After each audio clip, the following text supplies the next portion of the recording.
this like, so this is the thing, right? I think as online fitness coaches, we want to inspire other people to follow our lead, correct? And so if we're feeling motivated, we want to share that with other people. But the frame in which this client presented this live stream basically demonized the audience and made himself the authority. So here's the way that this was presented. And if you're listening to this, if you're listening to this live stream, if you're my client, you know who you are, just message me after and I'm going to give you some coaching. But I figured this is a really good topic for everybody to understand because I think a lot of online coaches do this. When we're trying to communicate core concepts to our audience, like, you know, how to have a positive mindset, why it's important to have a morning routine, why it's important to track your macros, why it's important to stick to your fitness goals, et cetera, all these different things, all these different ideas.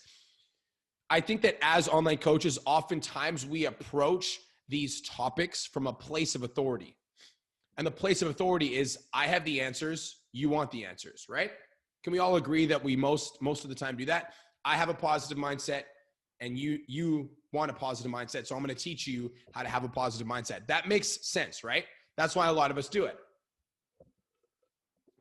However, if you present your idea, like if I'm talking to you guys about growing an online fitness business, and I demonize you guys and I say that my way is way better and that you guys are stupid for not doing it my way, that will cause a disconnect between me and you, right? And so this idea of showing your audience that you understand them means this: we cannot approach value-based content from a place of pure authority. I think having authority in your content is super important, and showing people that you know that you're the expert is very important, but we can't just operate from a place of pure authority, because if we operate from a place of pure authority, we're going to cause a disconnect between me and my audience. Like if I come on a Facebook live stream, I come on my podcast and I'm like, I'm always motivated because I'm on top of my goals, and I always work out because I'm always inspirational and I'm always on top of my shit. And if you're not on your shit, you're an idiot and you need to get your shit together, because I'm always on my shit and you should be on your shit. Otherwise your shit is broken, my shit isn't, and your shit is. If I come on here and I say that to you and I'm operating from authority, but I'm not relating to you guys, then that's going to make me look kind of like a dick, and you're not going to be able to emotionally connect with me. Are you guys following me so far? And so if I want to inspire you to make a change in your life, then I need to be able to communicate the value that I want to communicate to you without arousing your defenses. I'm going to go a layer deeper here. So in objections training, right? So if you're in my PT-Dom course, in objections training, we do this thing called feel, felt, found, right? And so feel, felt, found basically means that you need to show your prospects that you feel what they're saying. Yeah. And you need to talk about how you used to feel the same way. I felt the same way. And then what we found is a different way. So when you're communicating ideas to your audience, if let's say that you want to teach clients why it's so important to have a morning ritual, you need to start by showing them that you understand where they're at. And the way that you would do that is by sharing a struggle that you used to have regarding your mornings or your mindset or your motivation levels. One of the biggest things that I struggled with for a really long time was motivation. And I had a really hard time getting out of bed in the morning, and I had a really hard time like finding my way to start my day. Even though I knew I wanted to work on my fitness goals, I just didn't want to get out of bed. Boom. Because if I am struggling with motivation and I'm your potential client, and I read your post, instantly I'm going to emotionally connect to that, because I'm like, oh, that's what I'm going through right now. So I'm showing my audience that I understand them. And then I can continue writing the story. So what I did personally in my life is I started developing a morning routine. Now, with the power of a morning routine, I've been able to get out of bed a lot earlier, get out of bed inspired, get out of bed motivated, which has led me to crush my fitness goals. Here are my top 3 tips for developing a positive morning routine. 1, 2, 3. If you implement these tips, you'll be able to go from like having a hard time getting out of bed to feeling fired up to getting out of bed in the morning. I hope you have the best day of your life. Bye. Peace. That is going to be a lot more effective than saying something like this. And this is the way that the message was communicated when I watched the live stream the other day. Man, I feel so good today. So I just got up, did my morning routine. I am fired up. I feel amazing. I feel so good. I'm on top of the world. If you don't have a morning routine, you need to get your shit together. Because like, if you don't get your shit together and you don't get a morning routine, you're always going to be demotivated. You're always going to like hate your life. You're never going to get out of bed and you're just always going to struggle. You need to get a morning routine. Which one of those two posts do you think is going to emotionally connect with people more? Right? And we don't think this is like a big deal, but like it is a really big deal. Because if you get 100 people that like your Instagram post, that's 100 likes on your any one of the posts that you make, and out of those 100 likes, you know, maybe people like the post or they like the idea, but they don't emotionally connect to it, then you might get 100 people that like your photo that don't become clients. But if you can show your audience that you understand them by writing about something that you used to struggle with, that led you to the morning routine, that led you to a positive mindset, now anybody that's in your audience that also has that struggle is going to be able to instantly connect to you. You need to relate to them. Exactly. You need to relate to them 100%. And you need to let them know that it's okay to feel the way that they're feeling. You need to validate how they're feeling. A lot of people have a really hard time getting into bed in the mornings on Mondays, and that's okay because I used to feel the exact same way. Boom. Now you've got their attention. You don't want to guilt or shame people for feeling the way that they're feeling. That's not going to motivate a lot of people to change. You want to show them that you understand them. I get it because I was you. I've been there. I worked with a client last week that was really struggling with her morning routine, and what we did with her morning routine is X, Y, Z, Y, Z. I get it. I understand you. You need to show your audience that you understand them. You need to make it okay to be where they're at and also inspire them to want to change. And the way that you do that is by opening up and sharing parts of you that aren't necessarily like, I am the authority. I think where online coaches get stuck is they're trying to deliver value from a place of I'm up here and you're down here, and you need to know what I know so that you can come up here with me.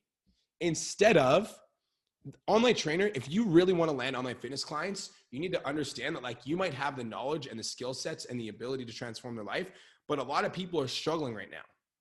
And so if you just come on social media and you're like, look at my abs, look how positive I am, like, look how motivated I am, look how much healthy food I'm eating, and somebody's like struggling to get out of bed, they like hate looking at themselves in the mirror, and they're just going to see all your posts with your abs and your perfect life and your perfect energy. And they're going to feel like they can't connect to you because you're up here and they're down there.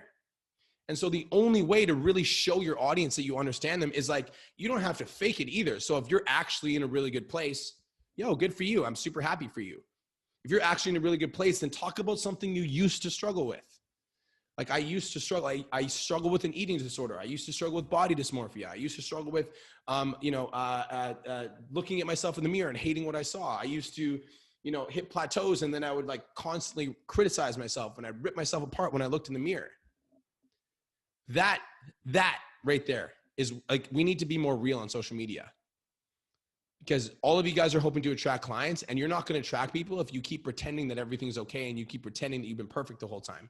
Nobody wants to work with an authority. They want to work with somebody that understands them, somebody that gets them, and somebody that's able to lead them to the place that they want to go without making them feel guilty or ashamed of being where they're at. Does that make sense? Show your audience that you understand them. So you want to take your core concept, your core idea that you're trying to communicate, and ask yourself, like, how can I be a little bit more open and vulnerable at the start of this post to show my audience that, I might be talking about tracking my macros here and why it's important, but when was a point in my life where I wasn't tracking macros that I was seriously struggling? And then you write about that first for a paragraph or two to capture their attention. Then you talk about your little macro counting trick. Then you tell them that, like, if you can do it, they can do it. That post is going to be a lot more relatable than, here are my 3 best tips to count your macros. And if you don't count your macros, you'll be fat. Like, that's just not a good move. You need to show your audience that you understand them. And the way that you do that is by thinking about all of your posts in the lens of your audience and being willing to share things that you might not want to share openly.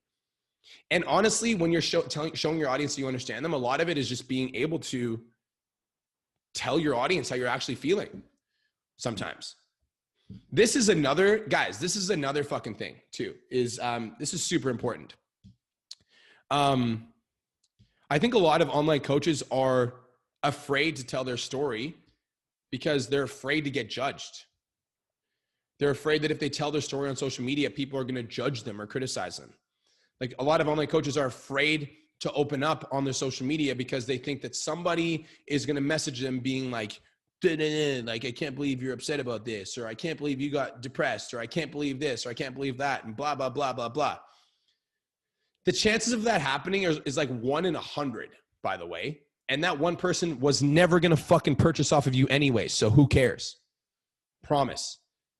Another thing that's going to happen is you're going to get 10 to 20 to 30 people that will message you being like, yo, like, thank you for fucking being real. Because there's a lot of fake ass people posting fake ass shit on social media.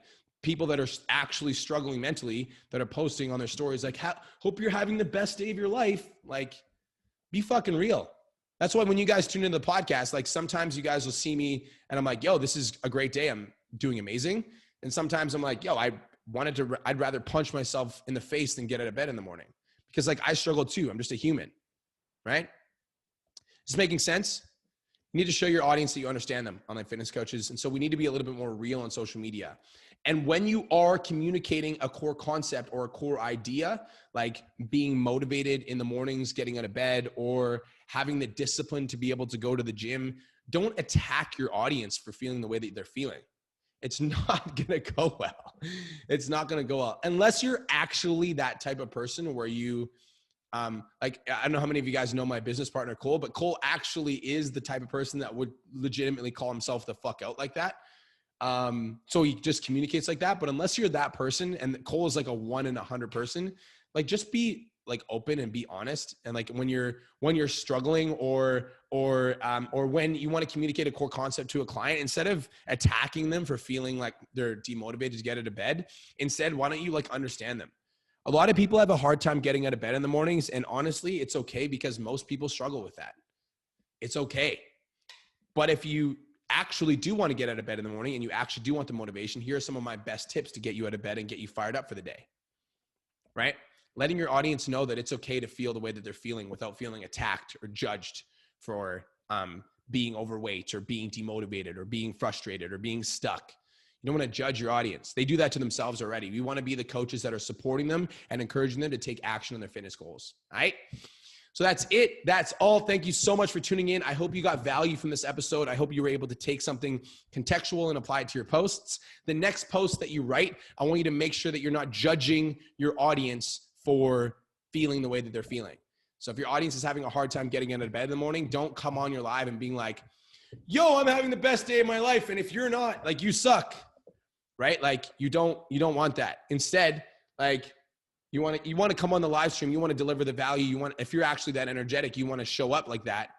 And you want to communicate to your audience that like, yo, if you're not having the best day of your life and you want to turn it around, I came here to deliver you some value. So here are some of my best tips to turn your Monday around and make sure that you have the best day of your entire life. You're coming at it from a place of like, I see it, I see you, I hear you, I understand it can be hard sometimes. So let me help you on this next step of this journey.